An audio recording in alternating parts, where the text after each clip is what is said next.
Alors pour commenter ce qui agite la tech aujourd'hui, j'ai Alain Staron en plateau, le PDG d'Amborella qui est le spécialiste de la disruption. Bonjour Delphine. Bonjour Alain. Et en visio, nous avons Nelly Cornero qui est directrice de l'adoption technologie chez iExec, qui est une spécialiste de la blockchain.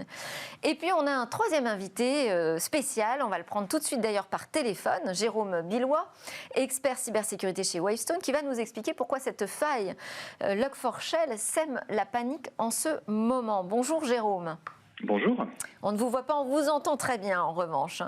Alors cette faille Log4Shell n'est pas forcément la plus simple du monde à expliquer, donc je compte sur vous parce qu'il faut quand même en passer par là si on veut comprendre quels sont ses impacts.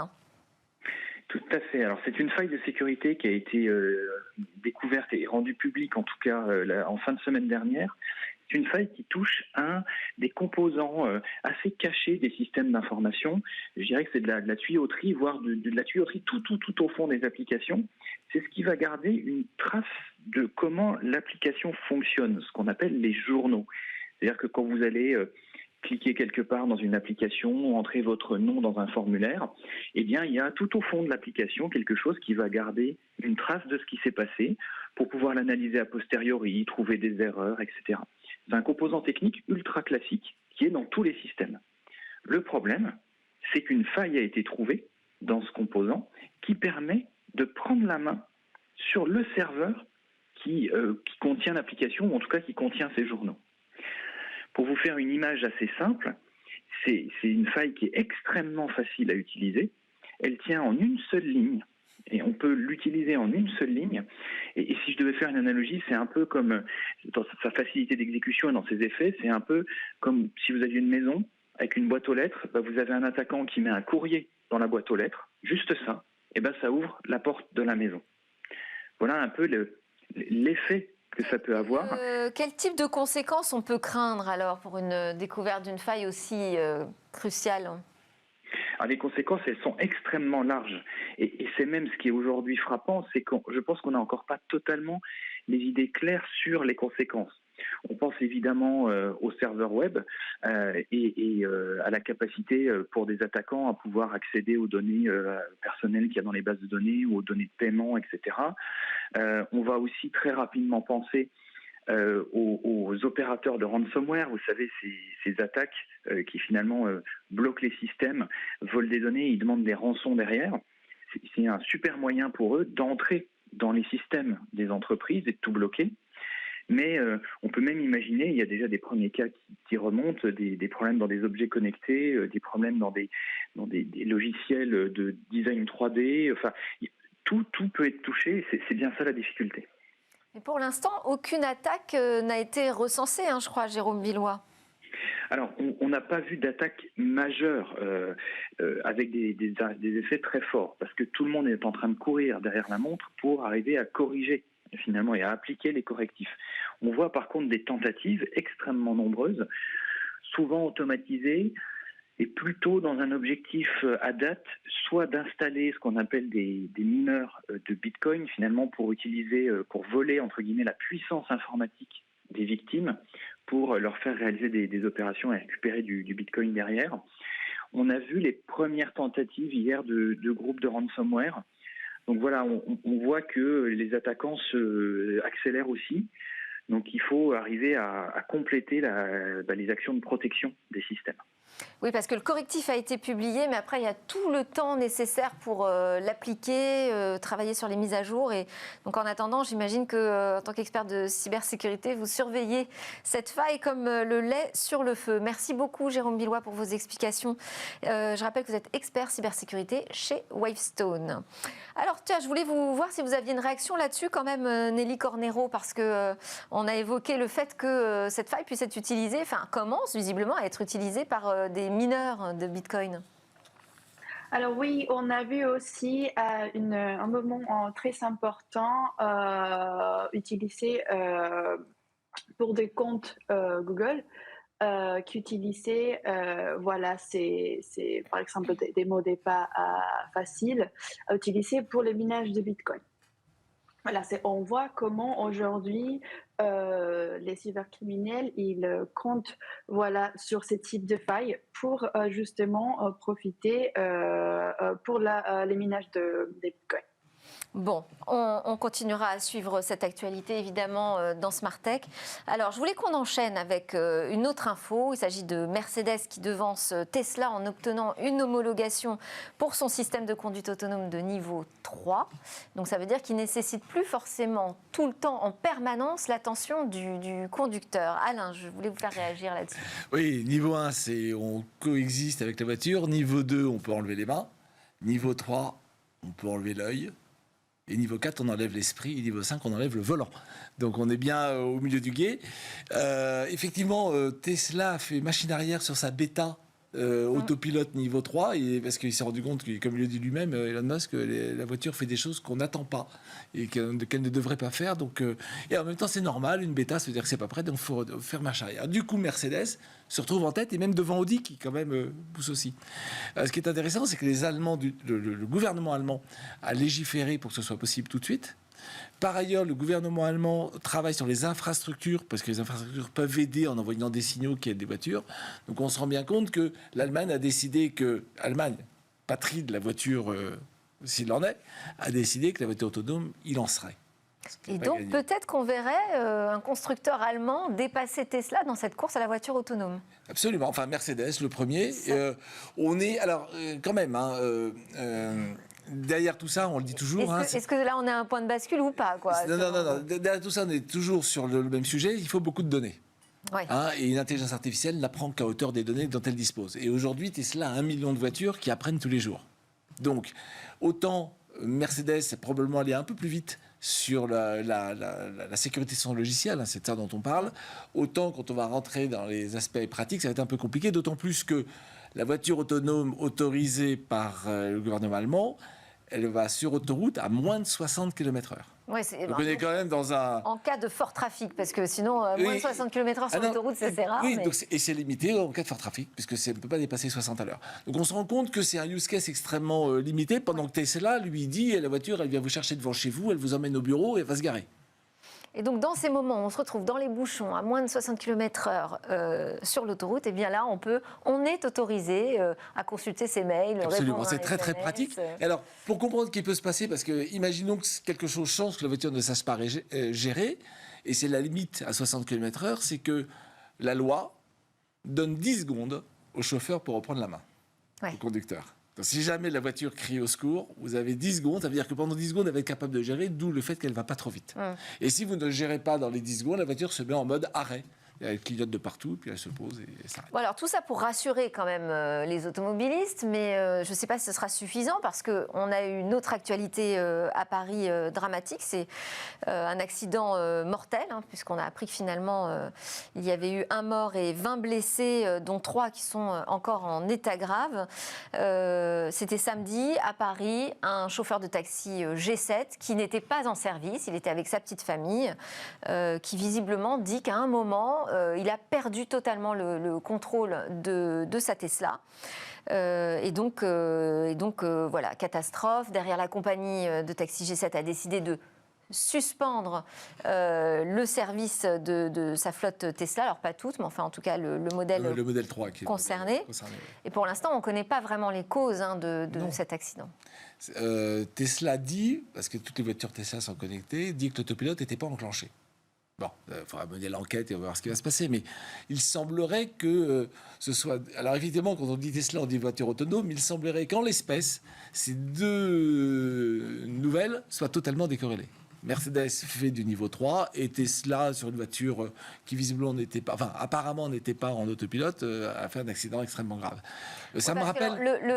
On va dire, un des intérêts quand même de ces voitures autonomes, c'est qu'elles contiennent des boîtes noires. Finalement, elles enregistrent toutes les données. Et donc, pour l'enquête, puisque quand même le conducteur a été mis en examen, pour l'enquête, on va avoir des données très précises sur la conduite. quand même, ce qui est intéressant, peut-être il faudrait réagir là-dessus, c'est que cet autopilote qui était réservé aussi uniquement pour l'autoroute jusqu'ici, a été élargi à la conduite en ville. Est-ce que ça, c'est vraiment raisonnable? Alors, c'est raisonnable. Je ne sais pas, les 600 taxis Waymo, ils roulent à Phoenix et maintenant ils roulent à San Francisco, sans chauffeur. Il n'y a plus personne au volant. Plus personne. Il y a des gens à l'arrière, plus personne au volant, ça roule en ville. Alors, Oui, mais alors justement, est-ce que peut-être l'humain derrière le volant ne reste pas une question, c'est-à-dire un problème de formation aussi à utiliser ce nouveau type de commande d'automobile? Alors, en fait, effectivement, la question peut se poser de comment on fait coexister l'humain et la machine, Ouais. sachant que, enfin, je rappelle toujours qu'il a fallu 30 ans pour arrêter le cheval et passer à la voiture, et ça va toujours beaucoup plus vite. Donc, on ne va pas coexister très longtemps, parce qu'effectivement, ça crée plus de problèmes que de donner toutes les clés à une machine, sous réserve évidemment qu'elle fonctionne bien. Donc, à mon avis, la ville est effectivement plus complexe que l'autoroute, c'est clair. C'est pour ça que les Allemands refusent la ville pour l'instant. Les villes américaines sont néanmoins beaucoup plus simples que les villes européennes. C'est très intéressant de voir Waymo à San Francisco parce que c'est une ville qui est un peu compliquée sur le plan de la circulation, contrairement à Phoenix où tout est droit, perpendiculaire et tout va bien. Et donc, encore une fois, c'est une question de temps. Si vous regardez un petit peu, il y a Mobileye qui va lancer avec Sixt. En Allemagne, des voitures autonomes aussi. Donc Sixt, le loueur automobile. Et Mobileye, dont on a parlé la semaine dernière, la filiale d'Intel qui fait de la conduite autonome. Et donc ça, c'est aussi en Allemagne que ça se passe.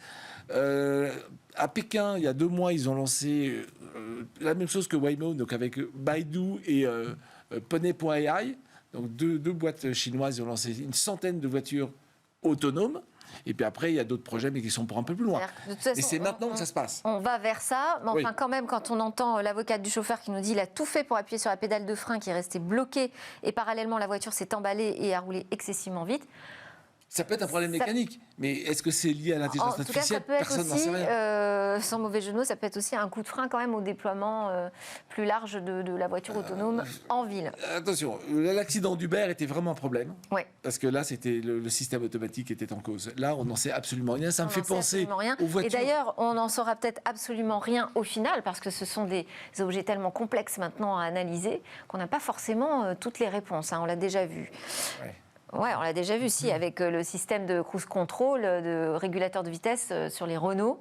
On n'a jamais su, finalement. Oui, c'est à ça que je pensais, en fait. Ah bah oui, on n'a jamais eu le fin mot de l'histoire, tellement les systèmes sont complexes. Alors, Nelly Cornero, je voulais vous faire réagir sur une autre actualité qui concerne les bitcoins, donc la plus célèbre des crypto-monnaies.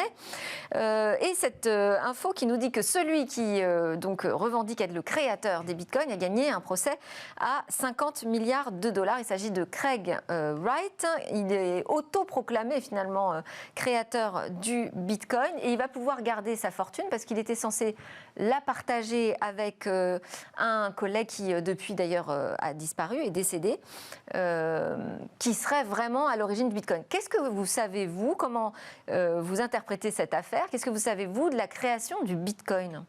Qui reste encore un mystère. Oui, en fait, pour donner un petit peu de contexte, donc les protocoles derrière Bitcoin, il était publié sur Internet sur le pseudonyme de Satoshi Nakamoto. Donc, ça peut être une personne ou un groupe de personnes. Donc, aujourd'hui, on ne sait pas. Ce n'est pas la première fois que quelqu'un s'autoproclame Satoshi Nakamoto. À savoir, dans cette affaire, c'est très important. Cette affaire ne sert pas à identifier qui est Satoshi Nakamoto. Attention, ça ne veut pas dire non plus que Craig, il a gagné cette somme. Attention, donc cette affaire, il est centré sur le fait d'éclaircir une relation d'affaires entre 2 personnes, Craig et Kleinman. Alors, donc, c'est la famille de Kleinman, la personne qui est décédée, qui demande à Craig des dédommagements suite à ce lien d'affaires qui a pu avoir comme résultat les minages de cette somme de 1,1 million de bitcoins. Donc, à peu près, voilà la somme qui était en jeu. 45 milliards de dollars. Et ouais. aussi, oui, d'autres dédommagements pour, par exemple, la propriété intellectuelle. Donc, à la fin de cette affaire, il était décidé, ce n'est pas Craig qui a gagné cette somme, quelque part, c'est par contre c'est que lui, il doit payer des dommagements pour viol de la propriété intellectuelle à Kleinman. Alors, aussi, il faut savoir que cette personne, elle est très polémique dans les milieux blockchain. Voilà pourquoi.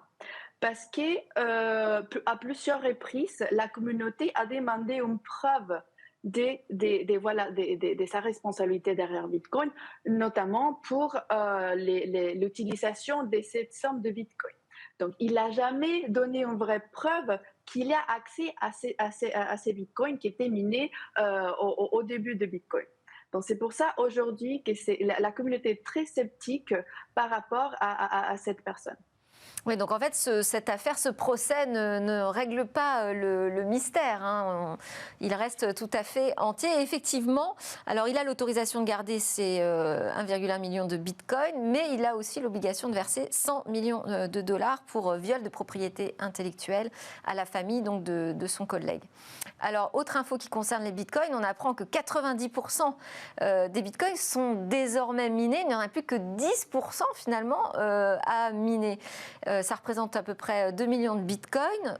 Pourquoi? Alors déjà, expliquer pourquoi il y a cette limitation et pourquoi ça va prendre encore beaucoup de temps finalement pour arriver à miner 100% des bitcoins. Alors, oui, c'est tout à fait normal parce que le protocole de Bitcoin, il était conçu comme ça. Alors, ce qui aujourd'hui on appelle par exemple le Bitcoin, c'est de l'or virtuel ou de l'or digital parce que quand on compare l'or avec du Bitcoin, voilà, l'or, il a une utilité. L'or, ça sert à, par exemple, faire des bijoux, un conducteur d'électricité, un moyen d'échange. Et aussi, il y a une valeur. Voilà, c'est là une valeur par rapport à la rareté. C'est une ressource limitée. D'accord. Quand on les compare à Bitcoin, Bitcoin aussi, c'est une ressource limitée. Voilà, c'est 21 millions qui existent aujourd'hui. Et l'utilité, c'est un réseau qui permet de faire des transactions de paiement entre des personnes sans intermédiaire. Alors, c'est cette rareté et l'utilité qui donnent la valeur à l'or et aussi au Bitcoin. La différence, c'est que par exemple, l'or, ça va être produit naturellement sur un certain nombre de temps. Voilà. Par contre, Bitcoin, on va créer des bitcoins suite aux récompenses qu'on va donner à des personnes qui vont valider des transactions, voilà, des blocs de transactions. Et ça, c'est très important. C'est un moyen pour soutenir ces systèmes, pour encourager les gens à faire fonctionner ce système. Alors, cette récompense, c'est lié au fait que moi, quand je vais valider des transactions, par exemple un bloc d'information, moi, je dois deviner un certain nombre de chiffres et de lettres. Comment je vais faire? Je vais essayer toutes les possibles combinations. Donc, 0, 0, 1, 2, 3. Pour ça, je vais utiliser la puissance de calcul d'un ordinateur, donc l'électricité. Donc, je vais être récompensé l'investissement que j'ai fait en électricité. Si je gagne, voilà cette récompense. Nelly, la récompense a commencé en 50. Oui. Je suis désolée, on n'aura pas le temps d'expliquer tout le Bitcoin, mais déjà c'est très clair ce que vous avez dit. Je vais juste faire un très très grand raccourci donc pour dire qu'il va falloir encore à peu près 120 ans pour miner les 10% de Bitcoin restants et à voir si cette annonce d'une rareté finalement qui est annoncée. Est-ce que ça risque de faire flamber ou pas encore la valeur du Bitcoin? On suivra ça aussi dans Smart Tech. Je voulais juste garder 1 minute pour vous deux pour présenter une idée de cadeau de Noël. Alain. J'ai beaucoup cherché, c'est très compliqué. En fait, je sais que vous ne l'aimez pas. Je rêve d'un robot qui m'aide à faire la cuisine. Ça existe au Japon, c'est Mira Technologies qui fait ça, on ne peut pas l'acheter encore aujourd'hui, mais la grande tendance, c'est quand même les robots qui vous aident par rapport à tout ce qu'on peut voir, robots compagnons, etc. Et j'en veux pour preuve le projet... Mais moi, j'adore les robots aspirateurs. Et ça, je dis juste que je n'ai pas forcément envie qu'on m'offre un robot aspirateur à Noël. Non, mais c'est pour moi, offrez-le-moi. Ok, donc un robot aide-ménager du côté d'Alain. Très bien. Et Nelly Cornero, quelle serait votre recommandation de cadeau de Noël? Alors, j'ai vu CD Lego, c'est une nouvelle marque qui s'appelle Lego Boost. Et c'est en fait aller au-delà de la construction des Lego, c'est pour faire des robots. c'est des Legos qu'on peut robotiser avec une appli qui se télécharge très facilement voilà, pour faire parler et bouger les robots. Et alors j'ai Depuis, vu, effectivement, cette application. Lego Boost, Lego on peut Boost. les offrir dès 7 ans. Oui, mon fils en Voilà, a un. donc apprentissage de la programmation, super ludique, c'est une excellente idée. Merci beaucoup à tous les deux pour vos commentaires sur l'actu. Nelly Cornero, directrice de l'adoption technologie chez iExect, et Alain Staron, PDG d'Amborella. Merci encore. Merci On ne voit beaucoup pas d'être avant Noël, joyeux Noël. Nous, on part en pause et on se retrouve très vite. On va parler de traitement contre le Covid, découvert notamment grâce au logiciel libre.